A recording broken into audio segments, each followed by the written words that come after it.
Welcome to mega times news bulletin. ముందుగా headlines. Kurnool జిల్లా పత్తికొండలో ఒక వ్యక్తికి జాక్పాట్.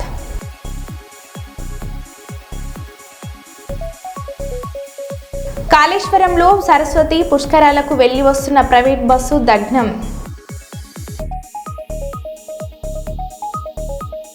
వరంగల్లో అంతర్రాష్ట్ర దొంగల ముఠ అరెస్ట్.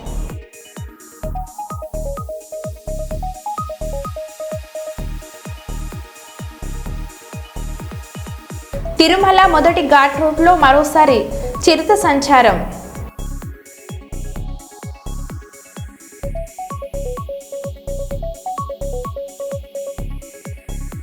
జపాన్ పర్యటనకు హైదరాబాద్ నృత్య కళాకారుల బృందం.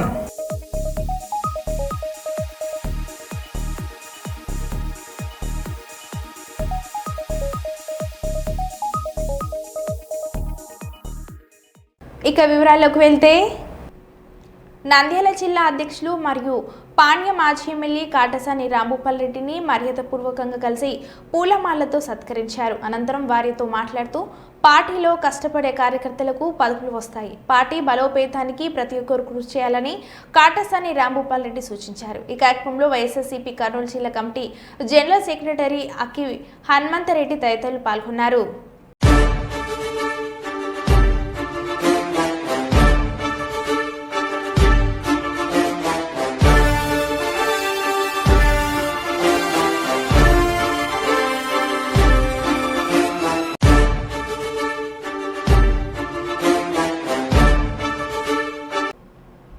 కార్యకర్తలు, ప్రజాప్రతినిధులతో కడప గడపలో అట్టహాసంగా ప్రారంభమైన మహానాడు.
కర్నూలు జిల్లా పత్తికొండలో ఓ వ్యక్తికి జాక్పాట్.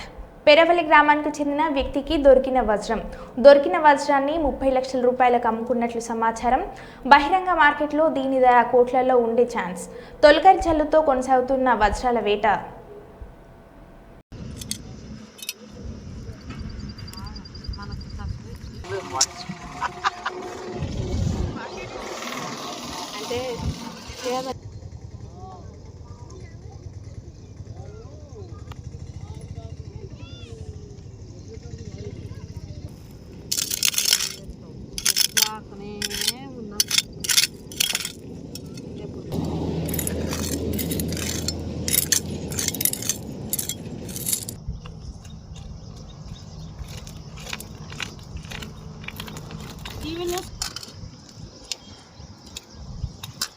తీసినందుకన్నా ఫలితం ఉండాలి.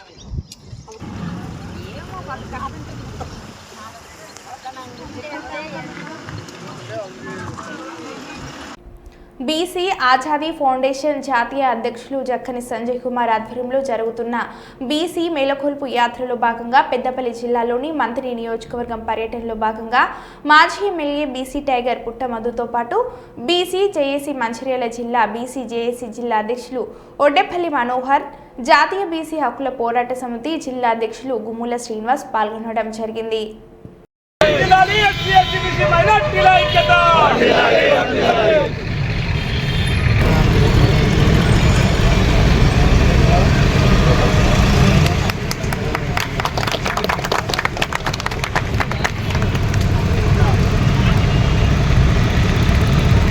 వర్ధిల్లాలి బీసీల ఐక్యత,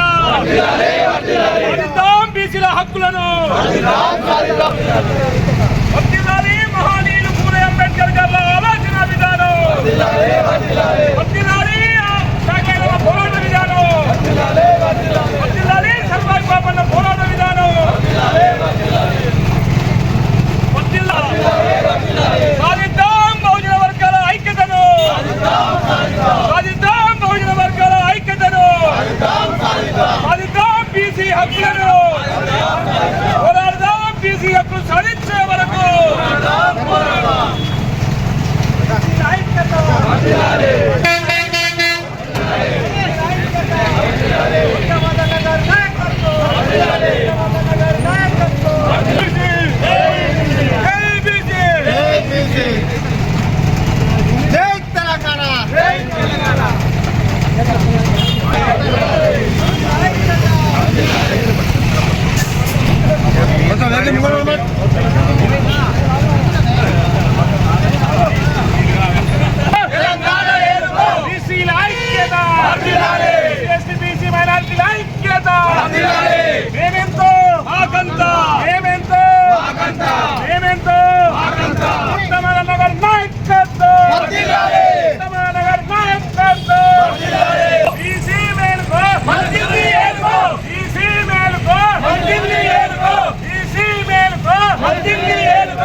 Thank you.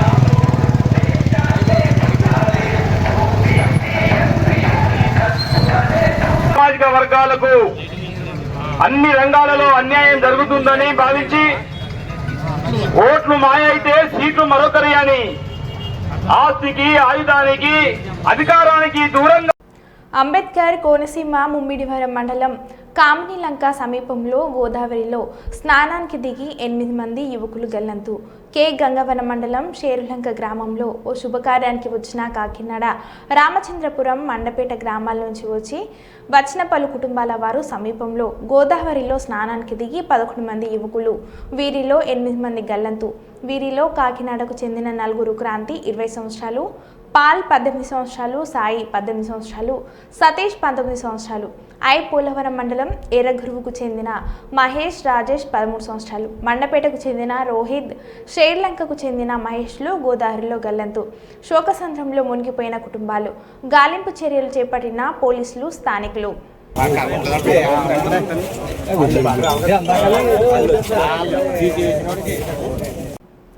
కొత్తూరు మండలం పొన్నటూరు పంచాయతీ బంజారుగూడ, బంకిగూడ, ముత్తుగూడ గ్రామాలలో గిరిజనులకు రెవెన్యూ యంత్రాంగం కుల ధృవీకరణ పత్రాలు వెంటనే ఇవ్వాలని, గ్రామాల్లో మౌలిక సదుపాయాలు కల్పించాలని కోరుతూ కొత్తూరు మండల తహసీల్దార్ కార్యాలయం ఎదుట ధర్నా కార్యక్రమంలో ఆంధ్రప్రదేశ్ వ్యవసాయ కార్మిక సంఘం జిల్లా అధ్యక్షులు సీర్ల ప్రసాద్ డిమాండ్ చేశారు. మెత్తుగూడ గ్రామాల్లో నివాసం ఉన్నటువంటి గిరిజనులకి 25 ఏళ్ళు అవుతున్నప్పటికీ కుల ధృవీకరణ పత్రాలు మంజూరు చేయకపోవడం అన్యాయం. ఆ 3 గ్రామాల్లో నివాసం ఉన్నటువంటి గిరిజనులకి రహదారి సౌకర్యం లేదు, పిల్లలు చదువుకోవడానికి బడి లేదు, కనీసం పసిపిల్లలు బాలలు వెళ్ళడానికి అంగన్వాడీ కేంద్రం లేదు. అలాగే పోడు వ్యవసాయం చేస్తున్నటువంటి గిరిజనులకి కొండపోడు పట్టాలు నేటికి ఇవ్వనటువంటి పరిస్థితి ఉంది. అందుకని ఈ గ్రామాల్లో నివసిస్తున్నటువంటి గిరిజనుల యొక్క సమస్యల్ని రాష్ట్ర ప్రభుత్వం పరిష్కారం చేయాలని చెప్పేసి మేము ప్రజా సంఘాల తరఫున ప్రభుత్వానికి డిమాండ్ చేస్తున్నాం. గత 3 ఏళ్లుగా అక్కడ బాధ్యతలు నిర్వహించినటువంటి వీఆర్ఓ రాజగోపాలు గిరిజనుల మీద తప్పుడు ప్రచారం చేసి కుల ధృవీకరణ పత్రాలు కూడా ఇవ్వకుండా నేటికి కూడాను గిరిజనులు ఇబ్బందులు పెట్టినారు, అన్యాయం చేసినారు. అందుకని ఈరోజు కొత్తూరు తహసీల్దార్ కార్యాలయం ఎదుట ఆ 3 గ్రామాల గిరిజనుల సమస్యలు పరిష్కారం చేయాలి, గ్రామంలో రోడ్లు వేయాలి, గ్రామానికి అంగన్వాడీ కేంద్రం నిర్మాణం చేపట్టాలి. ఆ గ్రామంలో ఉన్నటువంటి పిల్లలు స్కూల్కి వెళ్ళాలంటే 4 కిలోమీటర్లు ప్రయాణించవలసినటువంటి పరిస్థితి ఉంది. ఈ బాధలు తీరాలంటే అక్కడ బడి కట్టాలి, అంగన్వాడీ కేంద్రం ఏర్పాటు చేయాలి, రహదారి నిర్మాణం చేపట్టాలి. పోడు వ్యవసాయం చేస్తున్నటువంటి గిరిజనులకి కొండపోడు పట్టాలు ఇవ్వాలి, కుల ధృవీకరణ పత్రాలు ఇచ్చి ఆ గిరిజనుల్ని ఆదుకోవాలి. లేకుంటే భవిష్యత్తులో పెద్ద ఎత్తున గిరిజనులను సమీకరించి ఐక్యంగా పోరాడి సాధించుకుంటామని చెప్పేసి తెలియజేస్తూ మాట్లాడి ఈ కార్యక్రమానికి హాజరైనటువంటి మిత్రులందరూ కూడా ప్రత్యేకమైనటువంటి ధన్యవాదాలు తెలియజేస్తారు. వరంగల్ అంతర్రాష్ట్ర దొంగల ముఠ అరెస్ట్. వరంగల్ రైల్వే స్టేషన్ పరిసర ప్రాంతాల్లో తాళం వేసి ఉన్న ఇంట్లను టార్గెట్ చేస్తున్న 2 అంతర్రాష్ట్ర దొంగల అరెస్ట్.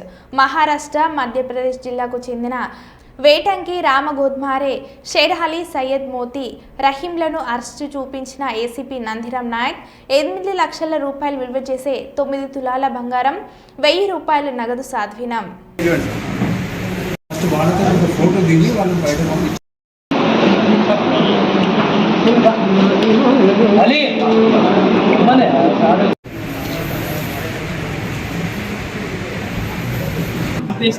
ఇది దొరకబట్టకపోతే అన్నిటి గాలి దిద్దు.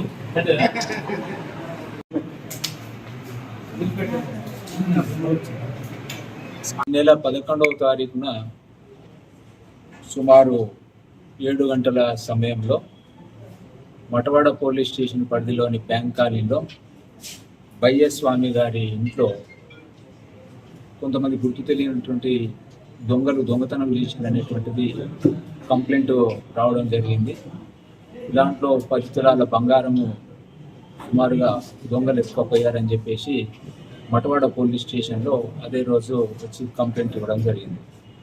ఆ కంప్లైంట్ పైన మా మటవాడ సిఐ గారు కేసు నమోదు చేసి ఎస్ఐ నవీన్ ఆధ్వర్యంలో ఒక డెడికేటెడ్ టీమ్ను ఈ దొంగలను పట్టుకోవడానికి ఒక డెడికేటెడ్ టీమ్ను ఫామ్ చేసి ఈ కేసు ఛేదించడానికి ఎఫర్ట్స్ స్టార్ట్ చేయడం జరిగింది.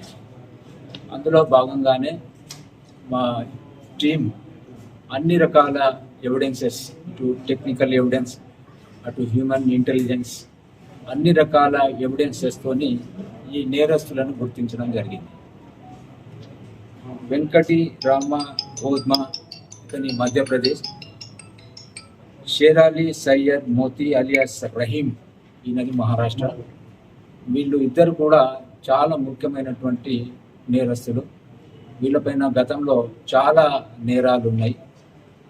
ఈ సయ్యద్ మోతీ అలియాస్ రహీం పైన 2 మర్డర్ కేసులు కూడా మహారాష్ట్రలో నమోదు అయి ఉన్నాయి. సో వీళ్ళిద్దరూ వరంగల్ రైల్వే స్టేషన్కి వచ్చి, యాక్చువల్లీ వీళ్ళ మోడస్ ఆపరెండి ఎట్లుంటుందంటే, ఏదో ఒక ట్రైన్ ఎక్కడము, రైల్వే స్టేషన్లో దిగడము, సమీపంలో ఉన్నటువంటి కాలనీకి వెళ్ళడము, ఒక ఇల్లు సెలెక్ట్ చేసుకోవడము, ఆ ఇంట్లో దొంగతనం చేసుకొని మళ్ళీ తిరిగి వెళ్ళిపోవడము వీళ్ళ మోడస్ ఆపరెండి. అదే రకంగా వీళ్ళిద్దరు కలిసి ట్రైన్లో వరంగల్ రైల్వే స్టేషన్కి వచ్చి 11వ తారీఖు మేన రైల్వే స్టేషన్లో దిగిన తర్వాత వాళ్ళు నడుచుకుంటూ మన బ్యాంక్ కాలనీకి వచ్చి ఈ బయ్యస్వామి గారి ఇంటిని సెలెక్ట్ చేసుకొని వాళ్ళ ఇంట్లో ఎవరు లేనిది చూసి తాళాలు పగలగొట్టి ఇంట్లోకి దూరి ఉన్నటువంటి 10 తులాల బంగారాన్ని ఎత్తుకొని పోవడం జరిగింది. సో దానిపైన మా inspector and Naveen SI team workout చేసి వీళ్ళను ఇద్దరిని కూడా గుర్తించడం జరిగింది. వీళ్ళను చాలా ఎఫర్ట్స్తోని మరి వీళ్ళ ఇద్దరిని ఈరోజు అరెస్ట్ చేయడం జరిగింది. వీళ్ళ దగ్గర ఇంటాక్ట్ ప్రాపర్టీ ఏదైతే ఇంట్లో నుంచి బంగారం పోయిందో సేమ్ ఇంటాక్ట్ ప్రాపర్టీని ఆ ఇద్దరు నేరస్తుల దగ్గర ఈరోజు స్వాధీనం చేసుకొని వాళ్ళని ఈరోజు రిమాండ్కి పంపడం జరుగుతూ ఉంది. సో ఇది యాక్చువల్గా అంతర్రాష్ట్ర ముఠా. ఇది చాలా ఇంపార్టెంట్ నేరస్తులు. సో షార్ట్ పీరియడ్లో మనకు 15 డేస్లోనే ఇంపార్టెంట్ క్రైమ్ను నిజంగా కూడా మా inspector Gopi and SI Naveen ఆధ్వర్యంలో ఎంతో నైపుణ్యాన్ని ప్రదర్శించి చాలా చాకచక్యంగా ఈరోజు ఇద్దరు నేరస్తులను పట్టుకొని ఇంటాక్ట్ ప్రాపర్టీని రికవర్ చేయడం జరిగింది. సో ఇన్స్పెక్టర్ గారికి, ఎస్ఐ గారికి అండ్ వాళ్ళ టీం అందరికీ కూడా, మరి అలీ, మా హరికాంత్, మా చాలా మంచి టీం ఉంది మట్టువాడలో.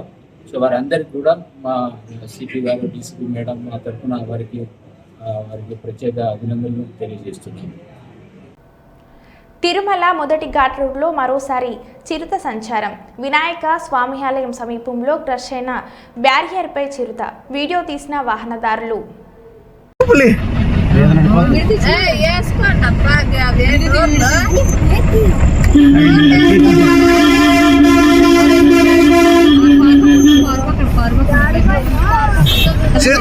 చిరుతపులి హాయ్ గాయ్స్, చిరుతపులి చూడండి కొండపైన. అమ్మా రియల్ గా 132 కవిలైన్ల ఆధునీకరణ పనులు యుద్ధ ప్రాతిపదికన జరుగుతున్నాయి. వరి చేలల్లో శిథిల వ్యవస్థకు చేరుకున్న టవర్లను పడగొట్టి వాటి స్థానంలో కొత్తవి ఏర్పాటు చేస్తున్నారు. రామచంద్రపురం నుంచి అమలాపురం, కొత్తపేట వరకు పనులు జరుగుతున్నాయి. రోజుకు 2 టవర్ల చొప్పున 15 రోజుల్లో 30 టవర్లు నిర్మించేలా ప్రణాళిక రూపొందించారు.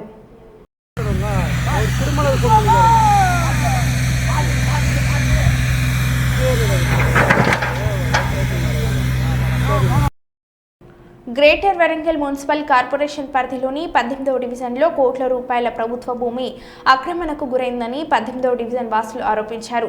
వరంగల్ నగరంలోని 18వ డివిజన్ క్రిస్టియన్ కాలనీలో 3000 గజాల ప్రభుత్వ స్థలాన్ని అధికార పార్టీ నాయకులు అండతో కొంతమంది నాయకులు కబ్జా చేసి ఫ్లాట్లు చేసుకేందుకు ప్రయత్నిస్తున్నారని గతంలో గీసుకొండ తహసీల్దార్కు ఫిర్యాదు చేశామని, ఆయన పట్టించుకోకపోవడంతో జిల్లా అధికారులకు కూడా ఫిర్యాదు చేశామని, ఈ మధ్యనే స్థానిక శాసనసభ్యులు కొండ సురేఖకు మరియు మాజీ ఎమ్మెల్సీ కొండ మురళీధర్రావుకు ఫిర్యాదు చేశామని, ఆయన కబ్జా రాయిలు మాత్రం ఏమాత్రం పట్టించుకోకుండా యథావిధిగా పనులు చేసుకుంటున్నారని, క్రిస్టియన్ కాలనీలో అనేక మంది పేదలు ఉన్నారని, కబ్జాకు గురైన స్థలంలో కమ్యూనిటీ హాల్ నిర్మిస్తే ఎంతో మంది ఉపయోగపడుతుందని, ఇప్పటికైనా జిల్లా అధికారులు స్పందించి కబ్జాకు గురైన భూమిని మళ్లీ తీసుకోవాలని స్థానికులు డిమాండ్ చేస్తున్నారు.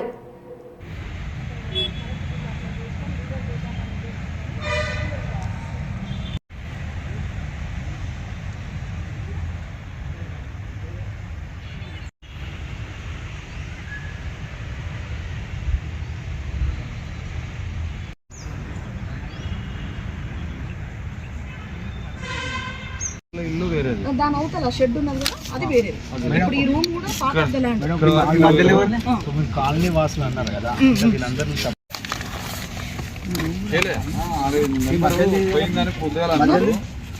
ఈ కాంపౌండ్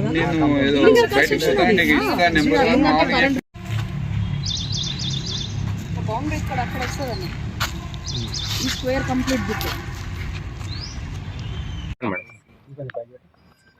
క్రిస్టియన్ కాలనీ వరంగల్ 11వ division centenary Baptist church Christian colony మరి పక్క వీధిలో 3000 గజాలు దరిదాపుగా కబ్జాకు గురి చేయడం జరిగింది.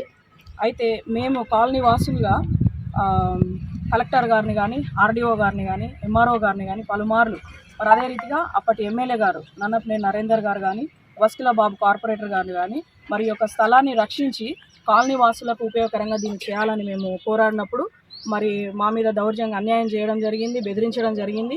కానీ ఎలాంటి చర్య కూడా ఈ యొక్క స్థలంలో తీసుకోలేదు. అదేవిధంగా అప్పటి ఎంఆర్ఓ మరి గీజ్గొండ ఎంఆర్ఓ జాన్సన్ గారు రాంగ్ సర్వే నెంబర్ను సృష్టించి ఈ యొక్క ల్యాండ్ను ఏదైతే గ్రాప్ చేయబడిన ల్యాండ్ను వాళ్ళు రిజిస్ట్రేషన్ చేసుకొని తప్పుడు ధృవపత్రాలను పట్టుకొని వచ్చి ఇక్కడ ప్లాటింగ్ చేస్తూ దీన్ని కబ్జాకు గురి చేయాలని చాలా ప్రయత్నాలు చేసినారు. కానీ మేము యాజ్ ఏ కాలనీ వాసులుగా దీన్ని ఉన్నతాధికారుల దగ్గర తీసుకెళ్ళినాము. తర్వాత మొన్న రీసెంట్గా కూడా మరి మన రాష్ట్ర ముఖ్యమంత్రి మంత్రివర్యులు కొండా సురేఖ గారు అయితేంది, మురళీధర్ రావు సార్ అయితేంది, వాళ్ళని కూడా మేము సంప్రదించి పరిస్థితి ఇలాగుంది, మరి దీన్ని రక్షించి దీనికి ఫెన్సింగ్ అది క్రియేట్ చేసుకొని ఒక కమ్యూనిటీ హాల్ను కాలనీ వాసులకు మీరు చేయగలిగితే మాకు ఉపయోగకరంగా ఉంటుందని మేము విజ్ఞప్తి చేసుకున్నాము. దానికి వారు సానుకూలంగా స్పందించి మరి ఇక్కడ చర్య తీసుకుంటామని కూడా మాకు ప్రమాణం చేసినారు. మరి మా యొక్క విజ్ఞప్తి ఏంటంటే ఈ యొక్క స్థలాన్ని రక్షించి మరి ఇక్కడ అనేక ఈ యొక్క కాలనీలో బీద వాళ్ళు చాలామంది ఉన్నారు. వారికి ఒక వాకిలి కూడా లేని పరిస్థితులు కూడా చాలా వందల కుటుంబాలు ఉన్నాయి.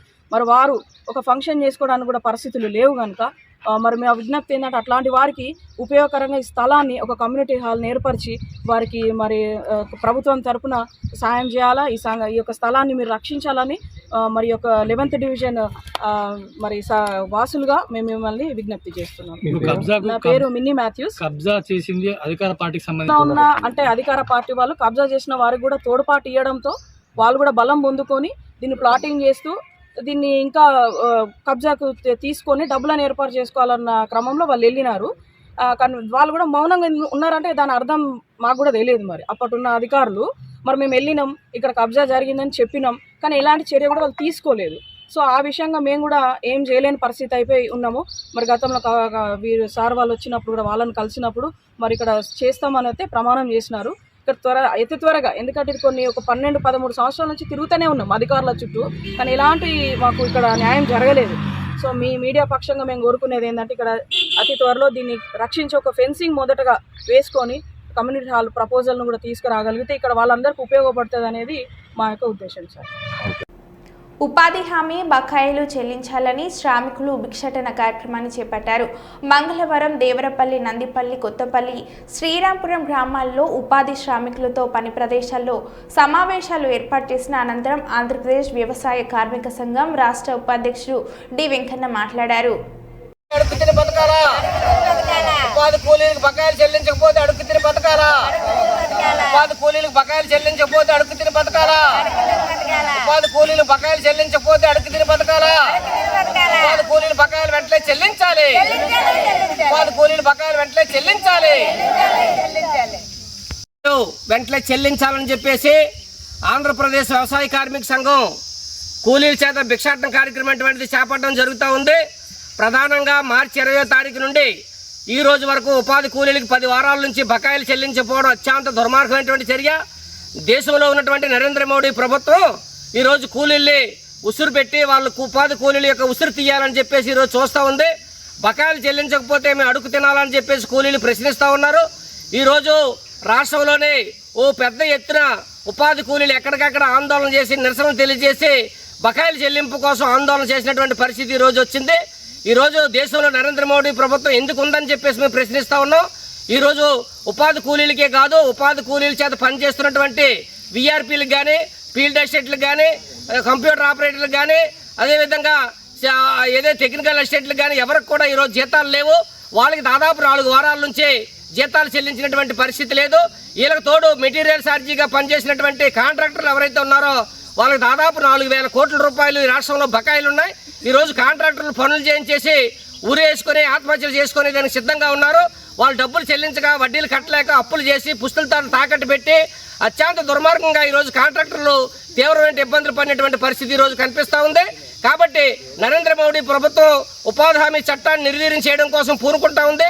ఉపాధి హామీ చట్టాన్ని నిర్వీర్యం చేస్తే ఊరుకునేది లేదని చెప్పేసి ఈ కూలీలు పెద్ద ఎత్తున నిరసన తెలియజేస్తూ ఉన్నారు. ఎన్ని కష్టాలు పడైనా, ఎన్ని శ్రమలు పడైనా, ఎన్ని ఆందోళన చేసైనా సరే ఈ చట్టాన్ని కాపాడుకుంటామని చెప్పేసి కూలీలు ఈరోజు చెప్తా ఉన్నారు. కాబట్టి నరేంద్ర మోడీ ప్రభుత్వం ఏదైతే ఉందో యుక్త యాప్ అనేటువంటిది ఒక యాప్ని తీసుకొని వచ్చి కూలీలకి ఈరోజు పనుల్ని నిర్వీర్యం చేయడం కోసం ప్రయత్నిస్తుంది. కాబట్టి యుక్త యాప్ ఏదైతే ఉందో ఆ యాప్ వల్ల కూలీలకు తీవ్రమైనటువంటి నష్టం జరుగుతుంది. కాబట్టి ఈ యుక్త యాప్ అనేటువంటి పూర్తిగా రద్దు చేసి ఈరోజు ఉద్యోగులకి, అదేవిధంగా పనిచేస్తున్నటువంటి కూలీలకి, అదేవిధంగా కాంట్రాక్టర్లు ఎవరైతే ఉన్నారో వాళ్ళకి మెటీరియల్ ఛార్జీ, అన్ని రకాల కూలీల్ని, అన్ని రకాల కాంట్రాక్ట్ డబ్బుల్ని, మెటీరియల్ ఛార్జీల్ని అన్నీ కూడా రిలీజ్ చేయాలని చెప్పేసి ఈరోజు ఎక్కడికక్కడ కూలీల ఆందోళన నిరసన తెలియజేస్తుంటారు. ప్రభుత్వం దీన్ని పునఃపరిశీలన చేసి వెంటనే బకాయిలు చెల్లించకపోతే మేము పెద్ద ఎత్తున ఆందోళన చేసి ఈ ప్రభుత్వానికి సరైనటువంటి గుణపాఠం చెప్పవలసినటువంటి పరిస్థితులు వస్తాయని చెప్పేసి ఆంధ్రప్రదేశ్ వ్యవసాయ కార్మిక సంఘంగా ఈ ప్రభుత్వానికి హెచ్చరిక తెలియజేస్తూ డిమాండ్ చేస్తూ ఉన్నాం. మరో బులెటిన్లో మళ్ళీ కలుద్దాం. Stay tune.